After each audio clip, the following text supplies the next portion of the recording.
Today we are going to be joined by Dr. Madhuri Agarwal, who's a aesthetic dermatologist in Mumbai, and we'll be decoding, a lot of secrets around SPFs and sunscreens.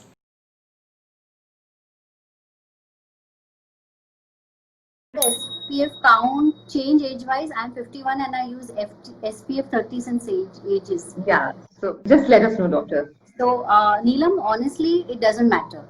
As long as you're using the sunscreen properly, regularly, and SPF 30 is good enough. There is nothing like an age-wise change in an SPF. And SPF 30, whether you're indoor, if you want to go out on a sunny day, use an SPF 50. That's more than enough. Don't worry about the age factor with an SPF. There's another question, how to actually use SPF and what should be the right quantity, and when should we use it? Yeah, it is important because what happens is where a lot of people read online nowadays. I'm sure you must be googling it, and they come to me that I'm very confused. Somebody says 1 teaspoon, somebody says 6 teaspoons. So the FDA guideline is you should use for the full body 6 teaspoons, okay? And for the face, it will be 1 teaspoon. Now, practically, you tell me it is difficult to measure. You can't take a teaspoon and put the sunscreen, then apply. People don't have that much time. So, what I tell my patients is you take the finger length, the index finger length. Take your sunscreen, squeeze it out like you would do a toothpaste. And that much quantity is what you dab on your face. And the same quantity you put on the neck. So this quantity would give you an estimate. Okay, this is the sunscreen, right quantity that I need to apply. And the other thing is you should apply the sunscreen at least 20 to 30 minutes before you step out. A lot of times people apply it and then they step out and then they say I'm sweating, the sunscreen doesn't work. Because what happens is the sunscreen takes 20 to 30 minutes to settle in your skin, form a uniform layer, and the actives to start working. So it's essential that you apply 30 minutes before. Doctor, how about reapplication? Is it necessary, and what's that?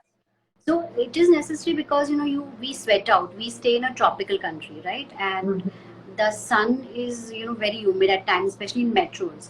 So you will sweat it out. So it's important with the sweat. Your sunscreen may be water resistant, but after some time it is going to wear off.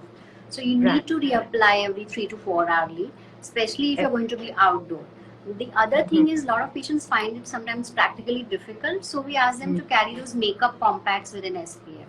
So you can just dab it on your basic sunscreen which you applied in the morning. So that also helps. But every 3 hours is what I recommend. And I recommend if you're cooking in the evening, try to reapply it again. I just wanted to understand, the PA factor also. I think that's a very important and valid question, Dr. Taruna. Thank you for bringing it up.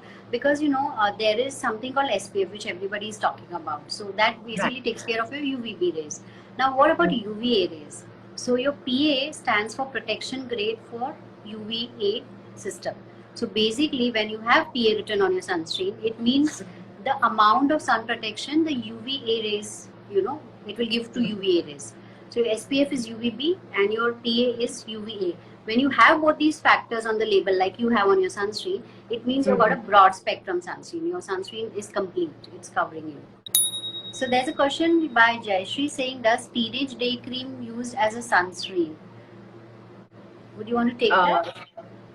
Yes, absolutely. So that has got SPF of 30. So you can definitely use it. And it's a very light cream. It has got Mukta Pishti into it, which makes it a very light and oil balancing moisturizer. So you can use a little amount of it and it will work as a moisturizer and it will work as an SPF also. So definitely teenage cream can be used as a moisturizing agent. Is it necessary to use sunscreen directly on skin, or is it still the same when we use it over a moisturizer? So I would say to that if you have an oily skin, just use your sunscreen, and SPF is good enough. Like the one we spoke about has all the moisturizing in it. But if you have very dry skin, you can apply a layer of moisturizer and after 20 minutes apply a sunscreen, or use a day cream that we just spoke about. You told me the range that you have. So that will have a good moisturizing with your SPF. But never do it the other way around. Don't apply a sunscreen and on top of it put a moisturizer. That defeats the purpose kind of. And it was great having you today. So a lot of myths we have busted today, and I would like to thank you Thank you, Dr. Madhuri, Thank for you to joining all our in audience today. for watching us, and thank you Yes. team for being making this possible. Thank you. Yeah. Thank you. Thank you, Dr. Madhuri.